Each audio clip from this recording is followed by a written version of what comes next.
The year was 1937, and the world was on the cusp of great change. The Great Depression had left its mark on every corner of the globe, and the specter of war loomed large on the horizon. But in the midst of this turmoil, one woman dared to dream of soaring above it all. Amelia Earhart was no stranger to defying the odds. As the first woman to fly solo across the Atlantic Ocean, she had already secured her place in history. But Amelia was not content to rest on her laurels. She yearned for new challenges, new adventures, and new frontiers to conquer. And so on June 1st, 1937, Amelia and her navigator, Fred Noonan, set out on what would be their final flight. Their goal was to circumnavigate the globe, a feat that had never before been accomplished by a woman. For months, the pair had meticulously planned their route, charting a course that would take them from Oakland, California, to Miami, Florida, then across the Atlantic to Africa, and on to Asia and the vast Pacific Ocean. The journey was not without its challenges. Amelia and Fred faced treacherous weather, mechanical issues, and the constant scrutiny of the press. But through it all, they remained undaunted, their spirits buoyed by the knowledge that they were blazing a trail for future generations. As they made their way across the Pacific, Amelia and Fred faced their greatest challenge yet. Navigating the vast expanse of open water requires precise calculations and careful planning.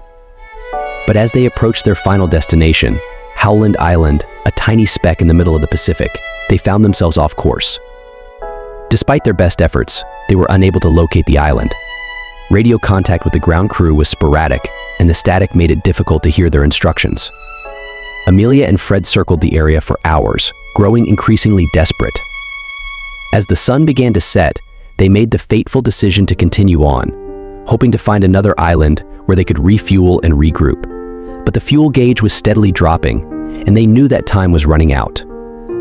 In the end, it was a cruel twist of fate that sealed their doom. Unbeknownst to Amelia and Fred, a critical piece of navigational equipment had malfunctioned, throwing off their calculations and leading them astray. As the last of their fuel dwindled away, they realized that they had no choice but to abandon hope. Amelia, ever the pioneer, took the controls one last time, guiding the plane down into the waves below. It would be decades before the full story of their final flight was known. Search parties scoured the Pacific, but to no avail. Amelia and Fred were gone, lost to the vastness of the ocean. But their legacy lived on.